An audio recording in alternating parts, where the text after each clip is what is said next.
Mirë, është momenti që ndalemi pak tek tema e parë. 2 muaj pas arrestimit nga burgu i Shënkollit, Daut Laze u arrestua ndërmjet, në fakt nga aratisja e tij mbrëmjen e 14 prillit në zonën e Astirit pranë banesës së tij. Prej 2 muajsh Daut Laze është fshehur nëpër disa xhami të Tiranës në fresk kombinat Ysberish dhe Astir, siç po ju njoftoja edhe pak më parë, për shkak të muajit të Ramazanit e ka pasur më thjesht të kamuflohet pasi besimtarët i kanë ofruar ushqim dhe fjetje.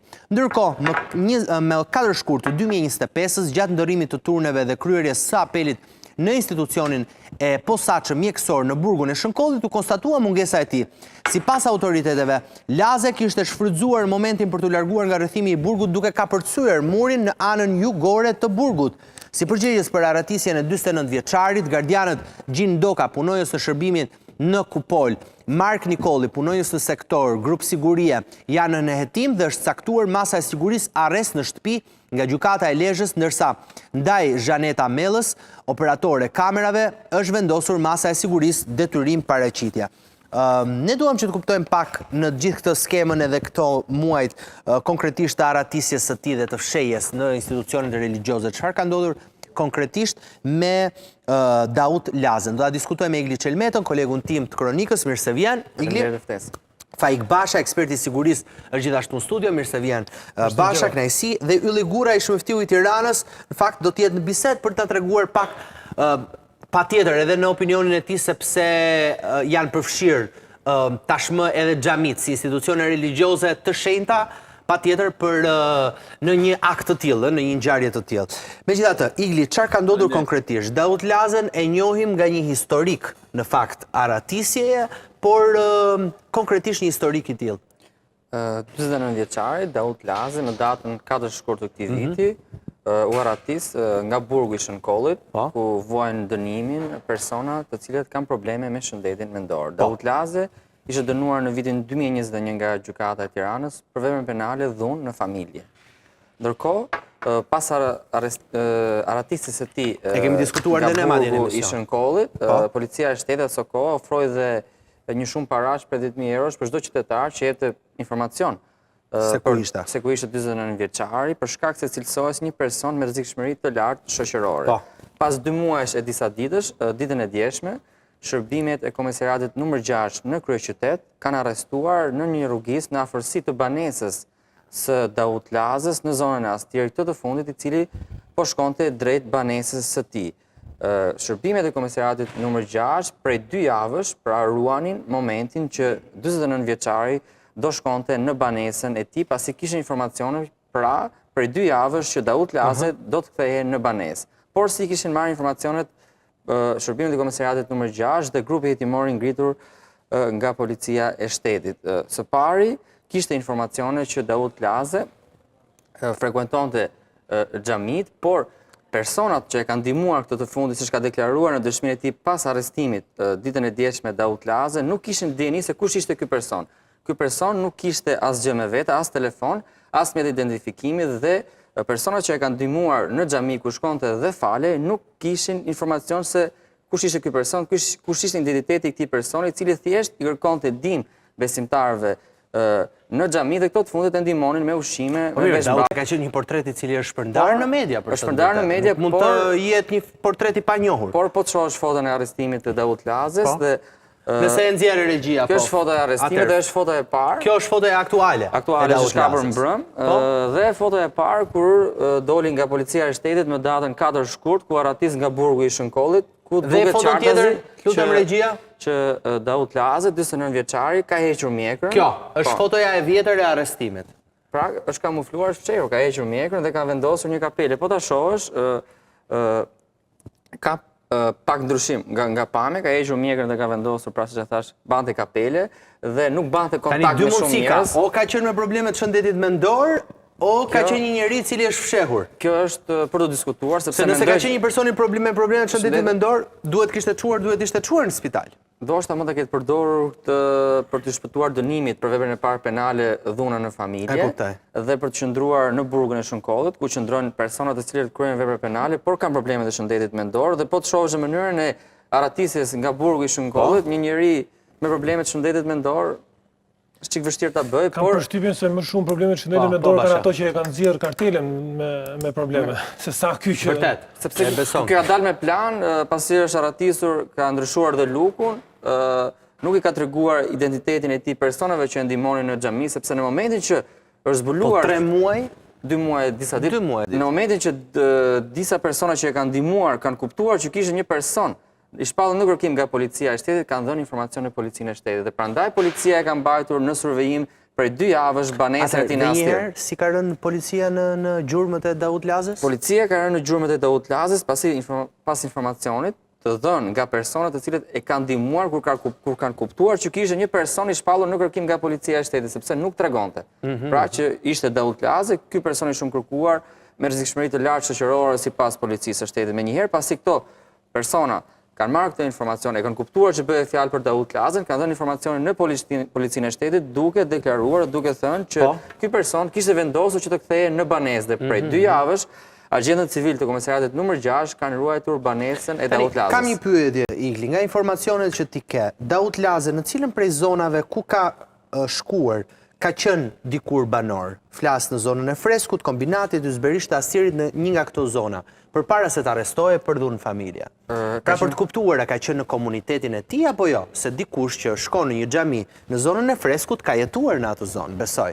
Apo s'është asnjë nga zonat ku ka jetuar Daut Laza? Zona ku ka jetuar 49 vjeçari Daut Laza është zona e Astirit ku ka dhe banesën e tij, aty ku arrestua dhe mbrëmjen e djeshme rreth orës 21:30 minuta në një rrugicë pranë banesë, pra Astiri. Por pasi është arrestuar dhe është marrë në pyetje nga grupi hetimor, ka deklaruar që gjatë kësaj kohe është fshehur, ka qëndruar në zonën e Dhe kam dhe një pyetje tjetër, Freskut dhe në zonën e Astirit dhe të Kombinatit. Dhe një pyetje tjetër. Flasim për nota ekstremizmit të Daut Lazës si besimtar apo thjesht një besimtar i zakonshëm edhe Këtë informacion nuk e kam, por sipas informacionit që ka marrë nga policia e shtetit, ishte një besimtar i devotshëm dhe prandaj dhe ato që kanë ndihmuar Ato që e kanë ndihmuar me veshmbathje, me ushqime dhe me para për të ushqyer, por edhe ato që mund të kenë ndihmuar edhe për strehim, prandaj çështja është ende në hetim, po heton edhe persona që mund ta kenë ndihmuar për të strehuar, por këto persona nuk e kanë ditur se kush është ky person. Pra nuk kanë pasur dini për identitetin e Daut Lazës. Të dy zonat që ka përdorur për të qëndruar, qoftë Fresku, qoftë Astiri, janë të dy zonat të cilat kanë lëvizshmëri në drejtim të qarkullojnë njerëzit të cilët banojnë, shumica e banesave janë me qira, qira ditore, qira mujore. Pra nuk ka një komunitet stabil. Nuk ka komunitet stabil, sigurisht që edhe strukturat e policisë të cilët monitorojnë zonat, sidomos këto zona, unë e kam ngritur qësimin që Astiri është krejtësisht jashtë çdo lloj kontrolli pasi të kontrollosh një zonë prej 70.000 banorësh, përfshi dhe kombinatin pastaj që shkon mbi 100.000 banor me një komisariat është jashtëzakonisht e vështirë për shkak dhe të aktivitetit që ka kjo zonë dhe qarkullimit të banorëve të her pas hershëm dhe aktivitetit ekonomik që qarkullon në këtë zonë. Kështu që në Astir dhe në Fresk është krejtësisht e lehtë për njerëz të cilët kanë probleme të fshihen. Unë nuk besoj që këtu kemi të bëjmë me një bashkëpunim me strukturat e policisë, pak në deri tani nuk ka informacione të tilla që ai ka bashkëpunuar me komisariatin që mbulon qoftë 4 apo qoftë 6. Bashkëpunimi vetëm që ka ardhur, pak në siç është thënë edhe zyrtarisht deri tani, janë besimtarë të cilët për shkak të predikimit të besimit, ai ka shkuar dhe ka kryer rritje në një farë forme me besimin. Jo, nuk besoj se jo, ai ka kërkuar ndihmë, ai ka shfrytzuar dhe ka predikuar, ai ka shkuar ka kryer rritjet e besimit fetar, ai ka shkuar dhe ka kërkuar dhe ndihmë, edhe është mbështetur nga këto banorë. Në pamje të parë nuk duket si një njerëz i cili ka probleme ekonomike dhe në arrestimin është i veshur mirë, është i rruar, është i qetur me kapele, por gjithsesi unë nuk mund të them me garanci që ato të cilët e kanë mbështetur dhe e kanë ndihmuar kanë patur informacion që është, por është e pamundur që të mos kenë informacion duke komunikuar, duke qëndruar me të. Pra e sheh pak të vështirë. Pra është vështirë, besoj që personat të cilët e kanë ndihmuar me vetdije duke e ditur se kush është. Këtu fillon pastaj pjesa tjetër. Nëse ato do kishin informacion dhe ato e njohin si një njerëz i cili ka probleme të shëndetit mendor, unë jam i bindur që ato do ta kishin denoncuar me të parë në rast kur e kishin identifikuar. Por kam përshtypjen që duhet parë kjo pjesë, sepse Dauti nuk besoj që ka probleme të shëndetit mendor të theksuara, sigurisht që mund të ketë luhatje edhe çrregullime momentale, por nuk besoj që ka probleme të theksuara të cilat mund të rrezikonin jetën dhe këto e kanë konstatuar ato që i kanë dhënë ndihmën. Ato mund ta kenë quajtur edhe të padrejt apo në mënyrën se si e ka argumentuar ai paraqitjen në policinë gjykatës dhe vendimin e gjykatës. Gjëja e parë, në momentin që kur dikush largohet, kam një pyetje tani. Në momentin që dikush largohet dhe arratisat nga një qeli, vendi i parë që policia shkon dhe kërkon, vendi ku banon. Tani si ka mundësi që në zonën e Astirit, pra ku ka jetuar kohët e fundit, atëherë si ja ka dalë ky njeri që të mos jetojë në shtëpinë e tij? O ka pas para me vete dhe ka paguar një shtëpi në qendër. Po të ketë pas para, ai nuk ka përdorur xhamit apo nuk besimtarët për ta ndihmuar. Nuk si është e mundur? E vetmja mundësi është kjo. Daud Laze ka përdorur zona të cilat janë jashtëzakonisht të vështira për të monitoruar nga policia. Po, policia në momentin e parë dhe në ditët e para ka mbajtur dhe ka survejuar, them unë, paktën si praktik, banesën e tij. Sigurisht që e ka në plan masash për të kontrolluar çdo patrull që qarkullon atje dhe shërbimet të cilat janë përgjegjëse për hetimin që të mbajnë në vëzhgim banesën e tij, janë përdorur orët e vona, sigurisht që ka patur bashkëpunimin e familjarëve të cilët dhe e kanë akuzuar, por këtu duhet parë marrëdhënia është mbajtur dhe nuk është kallëzuar nga familjarët për shkak të presionit, apo qëndrimet e tij kanë ndryshuar, qasja e tij me familjen ka ndryshuar dhe sjellja e tij mund të ketë pësuar ndryshime.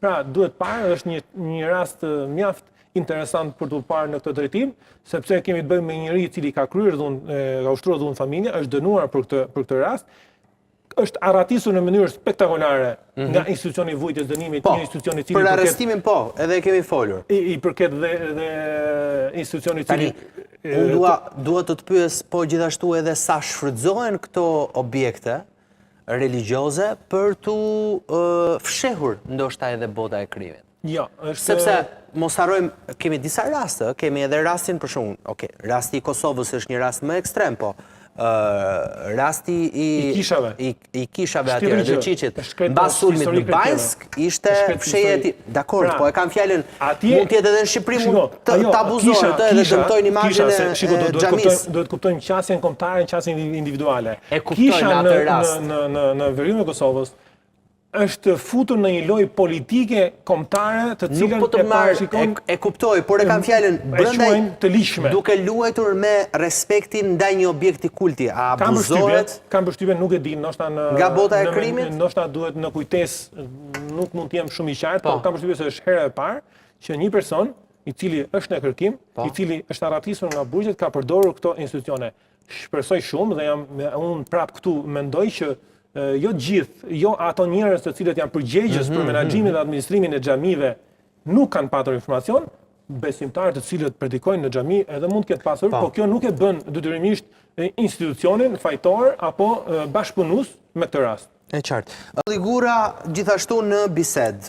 Ylli, po, i dëgjove pak a shumë të dyja, edhe informacionin që na tha Igli, po gjithashtu edhe pikpyetjet që ka Faiku në gjithë këtë ngjarje.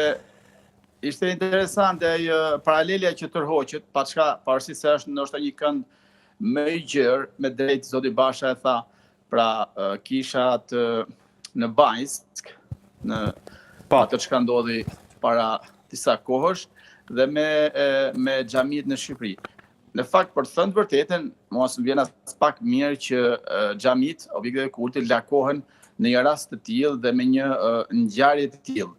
Dhe aq më tepër për gjatë muajit, kryesisht për gjatë muajit Ramazanit ka qenë kjo tentativa për të kamufluar, për të fshehur pas arratisjes nga shënkolli i zotit Laze.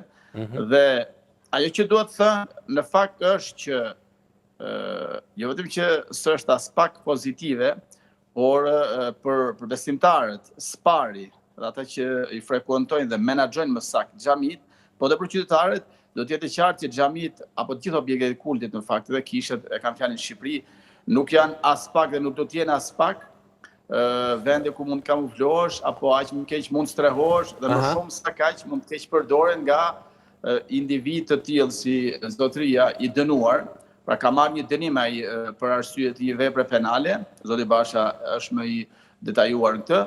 Ka marrë një dënim dhe për këtë i duhej që të kryente dënimin në institucionet e ekzekutimit të vendimeve penale, ku është në Lezhë. Dhe ajo që jo vetëm pyetja, por ajo që duhet të sqaruar për besimtarët është që kamuflimi apo atyre të cilët mund ta kenë kryer nëse unë s'do dëshiroja as ta mendoja dhe as ta besoja, me dije ruajt në një person i tillë për gjatë një periudhe të pak, po them gjatë Ramazanit, një muaj 30 ditë, është sa e papranueshme dhe e dënueshme. Pjesë e një faji, sidomos nëse kanë patur dieni, sepse kjo i hap një rrugë, për fatin e keq hap rrugën e jo vetëm pikpyetje, por edhe të pasigurisë në objektet e kultit. Çka pastaj sjell jo vetëm bjerjen apo rënien e imazhit të asaj shenjtërisë që kanë objektet e kultit, por i hap rrugën edhe shumë dyshime dhe pikpyetjeve edhe në raport me institucionet e sigurisë, me institucionet e inteligjencës, edhe me gjithë publikun në fundit. Mendoj që krijon një lloj shqetësimi edhe tek besimtarët vet, një ngjarje e tillë? Absolutisht. Shikoj, unë mund Ka patur nga ata që të kanë shkruar për shembull ylli edhe të kanë dashur ndoshta edhe të marrin një mendim edhe. Ka patur raste të llojit. Edhe nëse nuk ka qenë i dënuar, pra i arratisur, por ka qenë dikush që ka kryer një vepër penale dhe ka kryer një dënim, po them 1 vit apo 2 vjet. Ka dalë nga burgu dhe janë jo të pakta për fatin e keq rastet kur personi është kamufluar në po them petkun e besimtarit gjatë faljeve, ka qëndruar në xhami dhe kanë kryer fjala vjen aktin e vjedhjes, e dëmtimit monetar financiar xhamive. Ka ndodhur dhe kjo. Pra të tilla.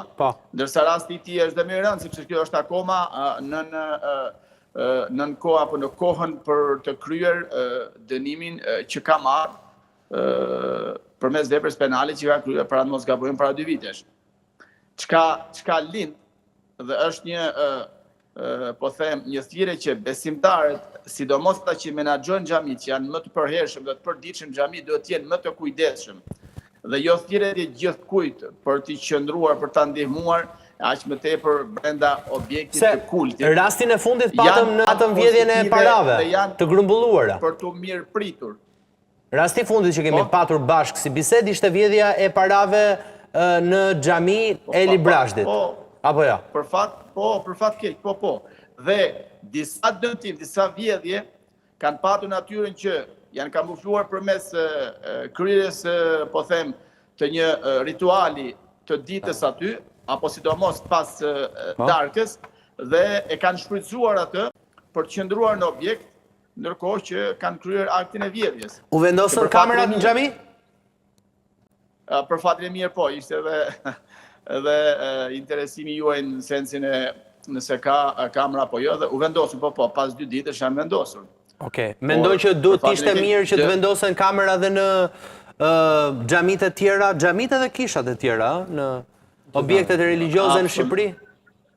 Përballë fakteve dhe ngjarjeve të tilla sigurisht që do të ishte mirë të mund të ishin vendosur më parë, por edhe vetë institucioni, shikoj të them edhe vërtet tjetër, vetë institucioni, komuniteti musliman është aq larg përgjegjësisë dhe mbështetjes dhe ndihmesës ndaj xhamive saqë është lindja me Perëndimin. Pra ka një mos interesim të skajshëm për fatin e keq. Ka një mos interesim ndaj çfarë ndodh brenda objekteve të kultit? Po, çka ndodh brenda, por dhe në mënyrën e menaxhimit dhe funksionimit dhe mirë funksionimit të objekte, aq më tepër që në një kohë ku besimtarët dhe qytetarët janë kontributor me vetë dëshirën, vullnetin e tyre dhe institucioni i cili në fundit paguhet përmes këtyre parave, është kaq i pavëmendshëm dhe kaq larg. Po pse është i pavëmendshëm? Pse? Minimalist. Pse është i pavëmendshëm? Po shiko, i pavëmendshëm sepse shikoni, merret fjala vjen po them një xhami në qytet. Shikohet cila është pjesa e komunitetit, kontributi i komunitetit si institucion, në aspektin ligjor, juridik. Pastaj ata të cilët janë të punësuar, këta që janë të punësuar, a kanë një farë, po them, pagese, apo janë në mëshirë të fatit, që shumica janë në mëshirë të fatit.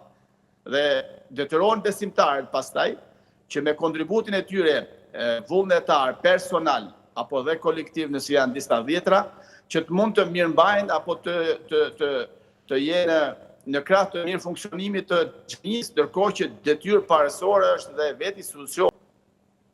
Nuk mund t'i lëj kaq në harresë dhe kaq në indiferencë. E qartë, okay. Pra edhe ata kanë patur thuaj diferencën e tyre në. A duhet kishin bërë një reagim pas këtij rasti? Po absolutisht, pse jo?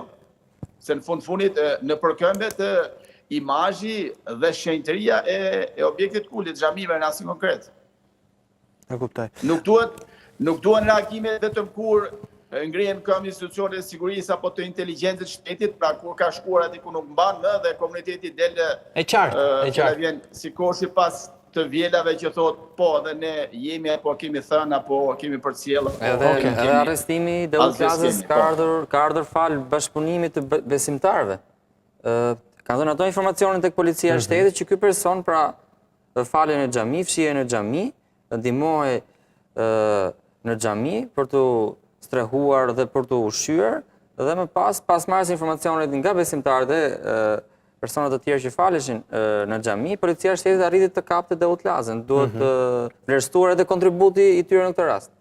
Komuniteti musliman duhet ta sigurisht as që bëhet fjalë. Komuniteti musliman me gjithë administratorët e xhamit.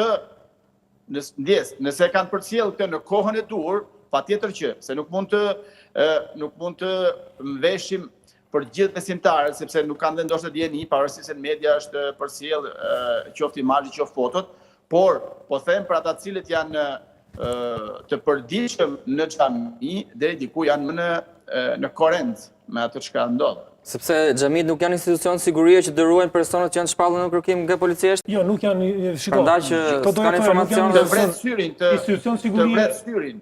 Fal. Si të vret syrin. Institucionet e sigurisë ta shpjegojon. Institucionet e sigurisë e xhamit nuk janë, po komuniteti musliman me gjithë administratorët e xhamive, sepse të gjithë xhamit kanë një administrator, duhet marrin masa që njerëzit të cilët frekuentojnë një xhami, të cilët nuk janë pjesë e atij komuniteti, për ditë të tëra, në mënyrë të pashpjegueshme, mendoj që duhet marrë një informacion se kush është ky person.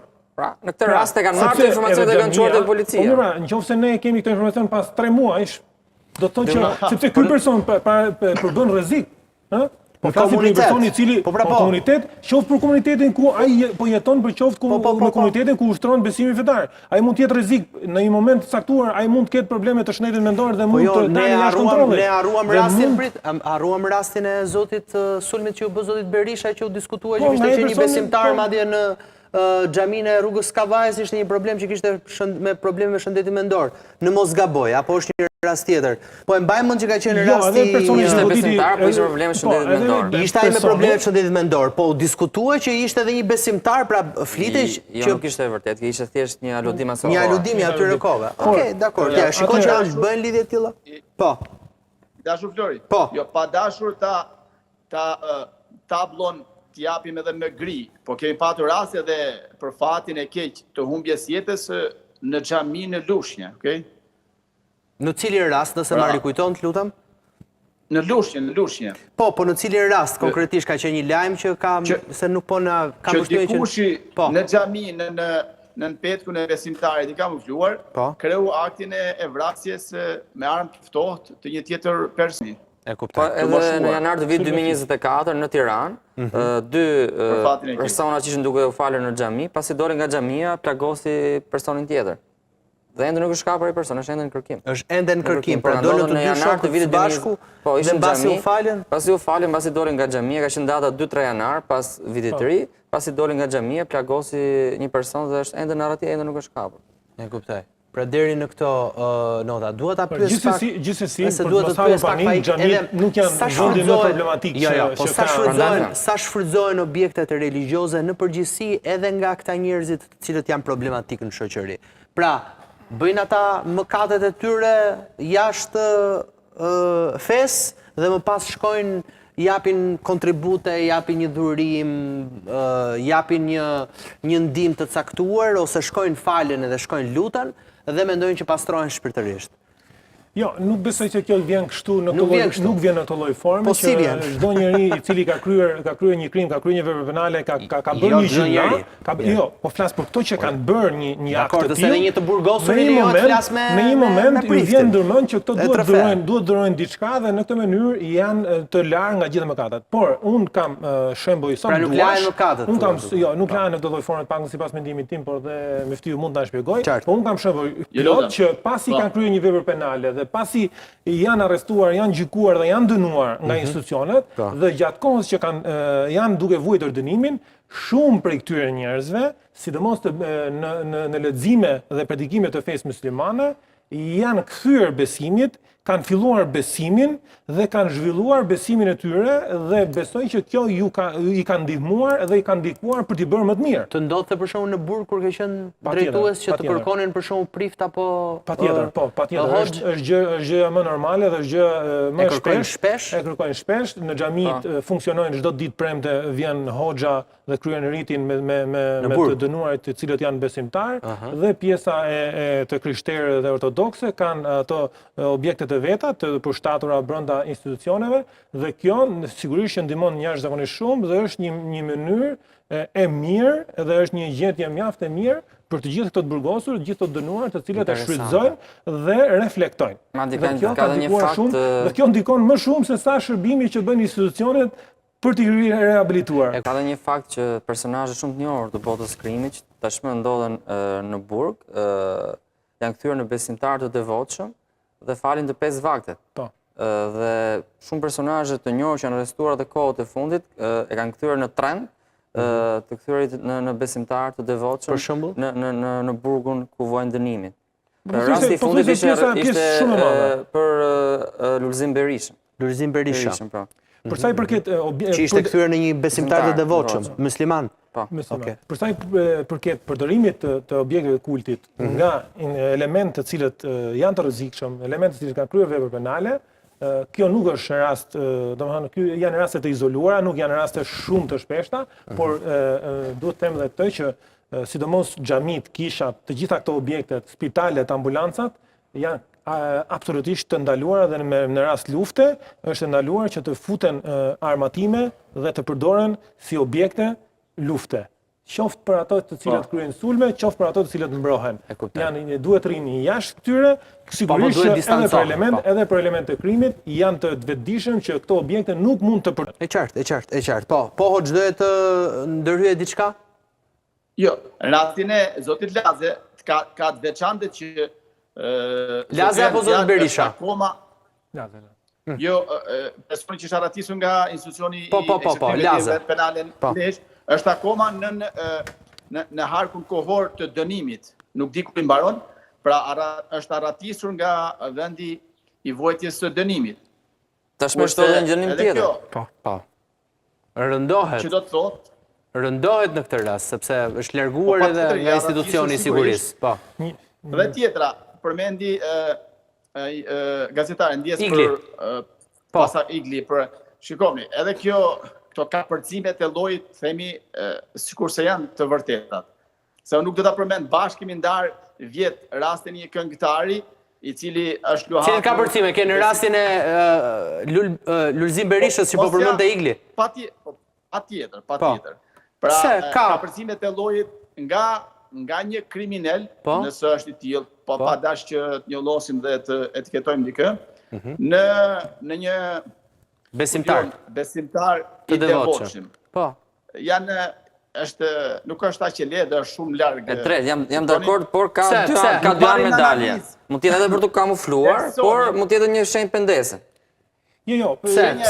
Myftiu mund na shpjegoj më qartë, po unë të garantoj që në momentin që ti fillon dhe lexon librat e shenjtë, edhe Kur'an edhe pjesë nga zbërthimi i Kur'anit, është një libër i cili të bën të futesh dhe ta duash dhe të jepesh mbas tij.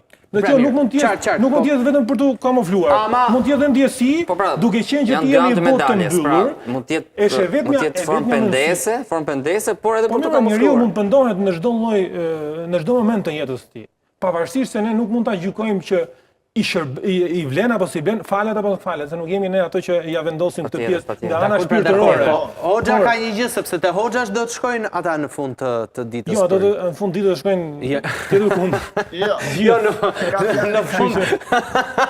Jo, e kisha në fund të faljes.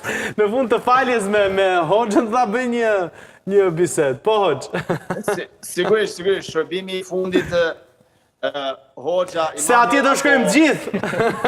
Priti do tjetër, sa këthimi gjithve ne është e Zoti. Po, do të them që këta njerëz të cilët, sikur se përmendi, rasti që përmendi Igli, nuk është si kapërcimi i diellit. Pra, na vjen shumë mirë që ajo që tha Zoti Basha, përmes leximit apo edhe përmes mundësimit që e pranojnë lehtësisht, po.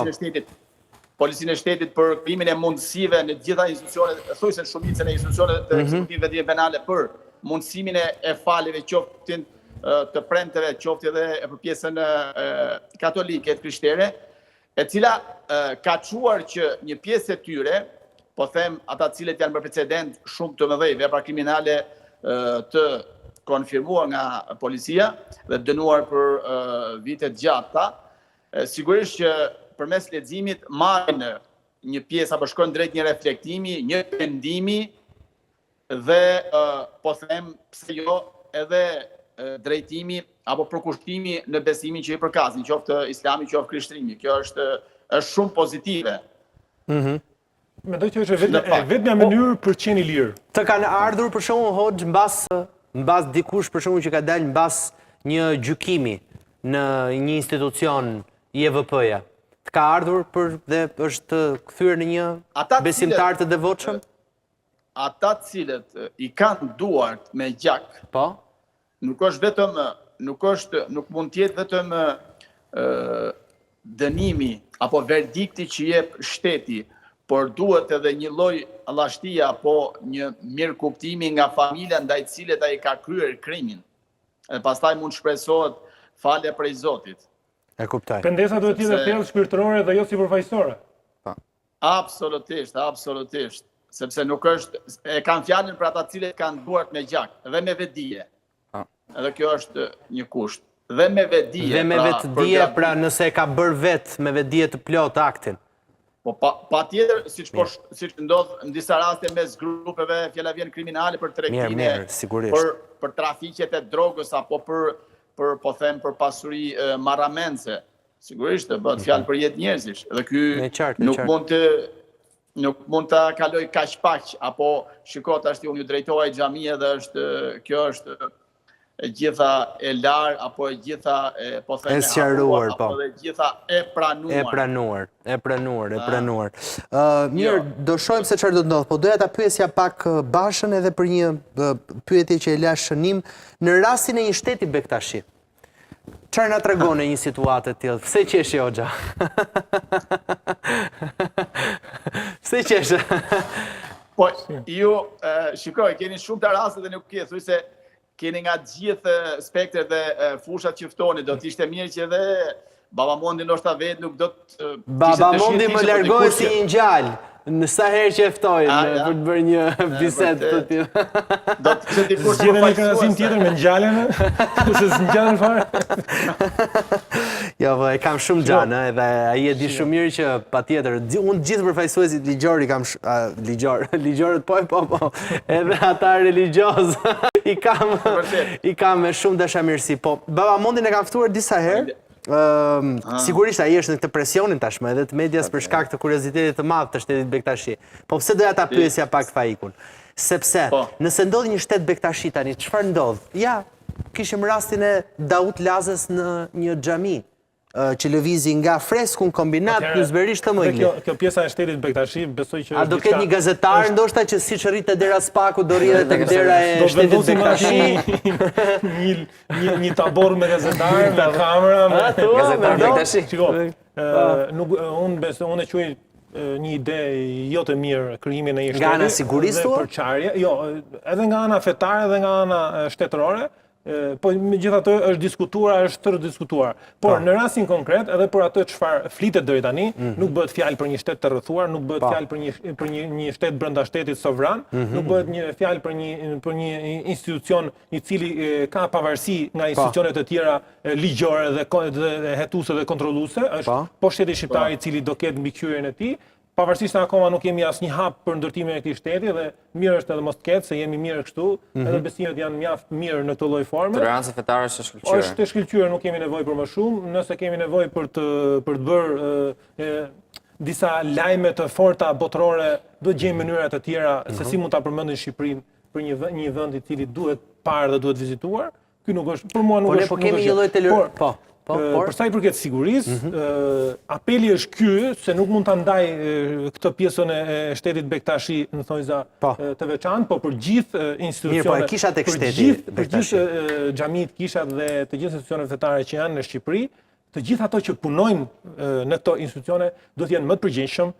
Nuk duhet ta masin vetë nëse një person është apo nuk është i fajshëm, duhet t'ia lënë drejtësisë me të mirat dhe me të këqijat e saj, duhet t'ia lësh institucionet e sigurisë dhe nuk duhet vendosin ata që ky është i mirë, duhet qëndroj këtu dhe ne duhet ta fshehim, ky është i keq, nuk duhet qëndroj dhe duhet ta dërgojmë apo duhet japim informacionet e nevojshme. Për çdo njeri i cili ka kryer një vepër penale, është në gjykim dhe në hetim dhe apo është arratisur nga një institucion i vujtjes dënimit, duhet menjëherë të shkoj dhe të përballet atje. Atje duhet me patjetër ai të marrë pafajësinë ose dënimin dhe pastaj le të shkoj dhe të frekuentojë gjitha besimet dhe gjitha institucionet fetare. Është e rrezikshme për ata, është e rrezikshme për ata që i frekuentojnë këto institucione dhe kthehet në një rrezik për gjithë shoqërinë. E mira është që të rrinë larg këtyre institucioneve, e mira është që këto që shërbejnë atje të jenë njerëz të përgjegjshëm dhe të kenë një uri të mjaftueshme. Të dhe ata të kujdesshëm se kush afrohet në objektet e njerëz të cilët nuk duhet t'i afrohen këtij institucioni, nuk duhet t'i afrohen. Ne jemi gati në mbyllje në fakt të kësaj pjese, po unë do doja që ta ezauroja edhe një detaj tjetër, rastin e Bashës, i cili është larguar tashmë nga pozicioni i tij politik. Pas edhe një statusi që ti gjithashtu ke bërë, nëse më ndihmon regjia edhe me statusin, sigurisht për të lexuar një dy momente, sepse statusi ishte shumë i gjatë edhe sigurisht që do marri më shumë kohë, edhe jam në fund në fakt të kohës televizive. Por, ti thua, pas një periudhe të gjatë reflektimit dhe analizimit të situatës aktuale në Partinë e Lirisë, pasi u takova një nga një me të gjithë miqtë dhe mbështetësit e mi, kam vendosur që të dorëhiqem nga të gjitha pozitat dhe detyrat që kam mbajtur në këtë parti. Ky vendim ka ardhur pas një kontributi të madh dhe të vazhdueshëm në shërbim të interesit publik, i cili nuk ka marrë vlerësimin e merituar.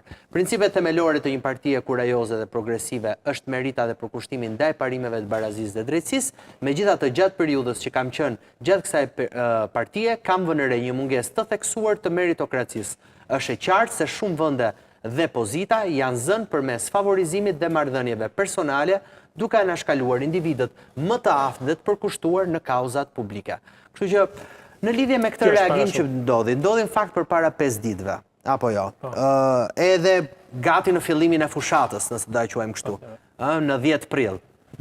Nuk ka lidhje me fillimin e fushatës, ka konciduar dita e publikimit me një ditë përpara çeljes së fushatës, ka qenë një periudhë reflektimi dhe konsultimi me gjithë mbështetësit dhe me gjithë ato të cilët kanë qenë mbështetja ime e gjithë viteve që unë kam shërbyer në politikë, aq më pak në një forcë politike e cila ishte në vite ka qenë e sulmuar nga të dyja forcat të mëdha, herë njëra herë tjetra. Unë kam zgjedhur që të bëhem pjesë e politikës me këtë forcë politike, duke qenë që kjo forcë politike ishte e krahut të majt, pra ishte lëvizje socialiste. Unë në historinë time familjare vi nga një familje rrjedhë një familje të majta. Unë kam kontribuar jashtëzakonisht shumë në këtë parti, në këtë forcë politike, kam shërbyer dhe jam munduar të jap më të mirë në mundshme. Ju keni parë se si unë i kam mbrojtur interesat kombëtare, interesat politike të forcës politike, jam gjendur asaj force politike në ditët e saj më të vështira, jam gjendur njerëzve të asaj force politike në ditët më të vështira, kam bërë punën time ashtu siç e kam menduar dhe kam menduar që do të bërë më të mirë në mundshme dhe kur vjen fundi, vlerësimi për të marrë përgjegjësi akoma më të mëdha, i marrin njerëz të cilët nuk kanë asnjë kontribut, nuk kanë asnjë nuk kanë dhënë asgjë për ato forcë politike, ndërkohë që marrin pozitat më të mëdha dhe marrin përgjegjësitë më të mëdha dhe neve na lind për detyrë pastaj që të vazhdojmë një luftë pa ditur se për çfarë luftojmë, kur përballë publikut do të dalin krejt njerëz të tjerë, jo ata të cilët kanë bërë kauzat e tyra. Pra ti thuaj që ka një meritokraci ti prisje që ti ishe një kandidat në... Shiko, unë prisja të përfaqësoja ato të cilët kërkojnë të kenë një zë. Uniformat, unë prisja të përfaqësoja dhe të isha zë i një pjese të qytetit të Tiranës, i cili, siç është Zallherri, Zallbastari dhe një pjesë e Shëngjerit dhe shumë zona të cilat përfshin pjesën verilindore të Tiranës, nuk kanë patur kur përfaqësues në parlament dhe në qeveri, dhe unë doja të isha zëri atyre, unë kisha punuar fort me të, por jo vetëm, dhe me pjesë të tjera të shoqërisë, dhe me profesionet të tjera, dhe me sigurinë kam punuar, dhe në fund dalin njerëz nga hiçi dhe shkojnë marrin përsipër të përfaqësojnë kauzat për të cilët ne kemi luftuar 4 vjet. Pra, është një lloj zotin Meta? Jo, zoti Meta është në brenda institucioneve të dënimit. Jo, nuk ka garantisë si Daut Laze. Nuk kam telefon për tu, pra është një numër i limituar. Blushin? Me Blushin po e kam folur dhe nuk më ka dhënë asnjë zgjidhje. Nuk të dhe asnjë zgjidhje. Jo, asnjë zgjidhje. Aktualisht flas edhe si personi i cili po drejton partinë për shkak se presidenti i saj është ka përgjegjësitë e veta në këtë drejtim, është ai i cili ka drejtuar partinë. Dhe nuk të dha një zgjidhje. Jo, nuk ka dhënë asnjë lloj zgjidhje. Dhe kjo ka qenë arsye. E diskutove në kryesinë e Partisë së Lirisë? Janë vendosur emrat dhe nuk është marrë. Pra, ne kemi miratuar në kryesinë e partisë disa element që bënin të mundur kush, disa kishte, si ta them, një listë mes emrave të cilët... Jo me emra, me kontribute. Pra, një person duhet ketë 1, 2, 3 kontribute, duhet jetë publik, duhet jetë mediatik, duhet ketë bërë kauza, kishte shumë të tjera që duhet të ketë një person... Dhe këta persona që sot tua kanë dalë kandidat nuk janë... Pra, kishte disa kritere. Unë kisha të gjitha kriteret e mundshme. Të gjitha, ndoshta edhe më shumë se sa mund të kërkoheshe, por në fund rezultova që nuk mund të isha pjesë e kësaj. Nuk është kjo e gjitha. Po të zhgënjeu politika në përgjithësi, apo të zhgënjeu vetëm Partia e Lirisë? Edhe politika në përgjithësi në Shqipëri nuk është se është më e mira e mundshme, se ne kemi parë fjalën. Por do kesh një angazhim politik apo? Patjetër që unë kisha vendosur të largohesha, kam thënë, dhe kisha vendosur të largohesha, por gjatë konsultave, gjatë turit me gjithë njerëzit që ka zgjatur për gati 7 ditë, takime intensive, nga mëngjesin darkë, të gjithë ato që kam takuar, pa përjashtim me kanë kërkuar që nuk duhet të tërhiqem nga politika. Pastaj, ajo që ishte edhe më interesantja dhe që më bëri që ta vazhdoj rrugën politike, ishte edhe pjesa e uniformave, kam pas mesazhe interesante, mesazhe të cilat më kanë kërkuar dhe më kanë falendëruar për atë çfarë kam bërë, por që nuk duhet ta lë në mes, pasi një zë dhe një garanci e tyre mund të shuhej dhe mund të largohej dal nga dal dhe nga skena publike dhe mund të ishte një problem në bidje dhe tua ke qenë me të majtën. Do të kesh një qasje ndryshe tashmë ndaj Partisë Socialiste, mendon që mund të punosh me ta? Shiko, apo mendon një të majtë tjetër të re e cila është... Jo, nuk besoj që partitë e reja nuk kanë treguar alternativa. Një parti e re e cila vendos babën kandidat vet, kandidat Xhajen, kandidat Hallën, kandidat unë s'jam për këto, unë jam për një forcë politike. S'është vetëm një parti e re? Po të gjitha kanë përdorur një strategji. Një bindje të majtë për shumë ka Partia e Erlind Qorit, e cila... Unë s'dua ta përmend, po një njeri që e takon çdo studio dhe sot as mirëmëngjes as mirëmbrëma, unë nuk mendoj se është një njeri i cili ka vizion dhe mund... Prandaj mos i hym me detaje se kam shumë... Partia Socialiste mund të jetë një parti në cilën... Mund të jetë Partia Socialiste një nga partitë e cila mund të jap kontributin tim, por Shqipëria do jetë ajo e cila do përfitojë nga kontributi im. I gjithë karriera ime... Shqipëria Europiane? Shqipëria Europiane, sigurisht Shqipëria Europiane, sigurisht që unë vi nga lëvizja socialiste për integrim, kur Shqipëria do të integrohesh në Bashkinë Europiane, kështu që ne duhet ta lëmë mes këtë rrugë dhe duhet japim kontributin më të mirën tonë, Shqipëria mos dalet. Kushdo që të përfitojë nga partitë politike, kush do që të përfitoj nga ato çfarë jepen, le t'i marrin kush do, unë s'dua të përfitoj asgjë, unë do jap kontributin tim ashtu siç e kam bërë në mënyrë Ne vullnetare. kemi nevojë për profesionistë. Ashtu siç e kam bërë në media në mënyrë vullnetare, do të vazhdoj ta bëj. Mirë, shumë mirë, ne kemi nevojë për profesionistë, kështu që sa më shumë profesionist, sa më pak profesionistë në politikë që ti kemi në fushë dhe në studio her pas here, do ishte më e mirë edhe për ne. Mirë, do shkëputem nga kjo pjesë për diskutuar pas pak për rastin e ngjarjes në Padova të Italisë, ku një shqiptar i Kosovës ka përdunuar me orë të tëra një 37 vjeçare shqiptare, 36 vjeçari nga Kosova, në fakt e zuri në prit, po detajet e ngjarjes do u tregoj pas pak.